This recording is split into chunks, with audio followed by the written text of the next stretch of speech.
Economic prospects of Benue State, considering its location on the map of the country.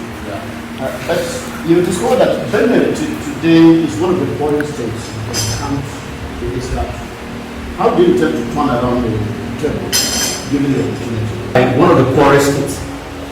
Well, I disagree with you, because let's understand something here. The first thing you need to progress, to make any meaningful progress, is data. The second thing you need is data. The third thing you need is data. So let's talk about facts. Benue is not one of the poorest states in Nigeria. Benue has a GDP, as of the last time I checked, of over $6 billion. When you want to measure economic strength, the richness, or how poor a state is, or how rich a state is, you look at the gross domestic product. You look at the value of all the services, the goods and services rendered. Okay? So the GDP of Benue, the last time I checked, okay, is about $6.8 billion. Okay? The GDP of Lagos is about $33 billion. If you compare Benue, that is ranked number 15. So out of 36, we are ranked 15. So why are we are not one of the poorest? Okay, because GDP, per capita GDP, is the GDP per person, per capita. It's a Latin word for per person. So the GDP per person is about $1,500. So you cannot see, and for Lagos, it's about $4,000. So we are not the poorest, neither are we the richest. Now let me tell you something.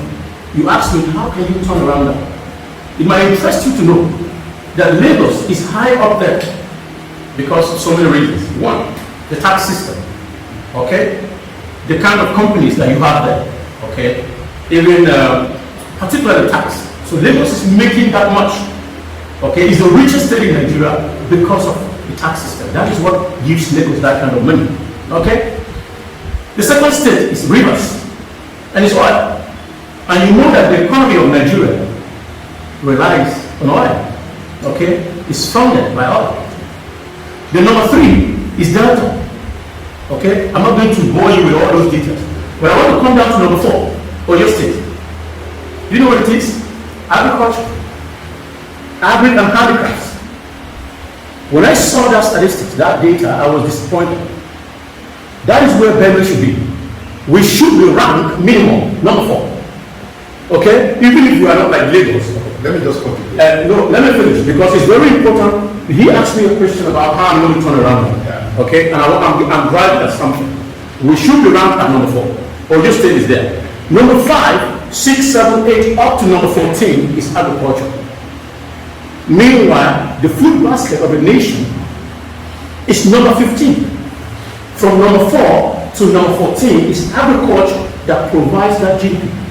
Okay? So what we need in Benue is to harness the full agricultural potential of our state. Agriculture cannot be treated as increasing yield. This is what successive governments have been doing. Pesticides, insecticides, okay? To be able to increase yield. The problem is not to increase yield, because currently most of what we produce gets wasted. I'm not bold to say, and I'm being conservative here, that over 70% of our agricultural produce gets wasted. Why? Because we have not harnessed the full potential. We have not looked at the value chain. The value chain is not production alone. It's also transportation. So we are unable to move our agricultural produce to the markets, to the right place, even within the state, or even outside, and even beyond. Okay?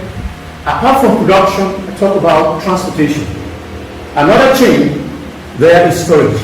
We don't have the right storage facilities to store our agricultural produce and sell them at the right time. So that is one of the challenges. The other one is processing. We cannot produce our goods, our agricultural produce. So as I said, most of what we produce gets wasted. Most of the things you have are perishables. Tomatoes, the pepper, the onions, the oranges, they get wasted. So until we harness the full potential that we have, we will never get there. So that is the problem, if I'll answer you. What if I am given the opportunity, I will establish what I would like to call the Benue State Agricultural Value Chain Development Project. This project is going to invest in agriculture, is going to invest in mechanized farming. That is another area. Okay? We cannot continue to use the primitive way of farming. The world has changed. You cannot do much with subsistence farming. You must establish mechanized agriculture. Okay? You must establish irrigation agriculture. You cannot do seasonal farming season only. You should do all year round farming, dry season farming. And we have the water resources more than any other person in this country. We are so strategically positioned, as I said. The only two major rivers, one of it passes through the Benue. Okay? The river Benue is one of the major sources of irrigation that we can harness. We also have tributaries. There is the Katina, there is the Donga. As a matter of fact, there is no single local government in Benue State that does not have water resources. In my local government, we have Aya, passes through Bandi local government. If you call any state, any village, they will tell you that we have a stream, we have a river. So we have huge water resources that we can harness to carry out irrigation farming, irrigation agriculture. There is also livestock management, okay, animal husbandry. We also need research. We can collaborate with the federal institutions, JS Taka, University of Agriculture, Makodi, and similar relevant institutions that will help us. We have experts, professors, doctors that can tell us and do research, tell us about what we need to do to be able to achieve food sufficiency. Okay, ultimately, what we want to achieve is food self-sufficiency, having the maximum value at the lowest possible cost. We need experts to help us do this. We need agri extension services. So the Benue Agricultural Value Chain Development Project is going to invest into all this. But we will not do it as a government alone. We need private sector collaboration. So public-private collaboration is key to achieving meaningful development in Benue State, in every sector, not just agriculture. Thank you very much. Okay, sir. In specific terms, what should the Benue people expect from you if eventually you get a long job, particularly in areas of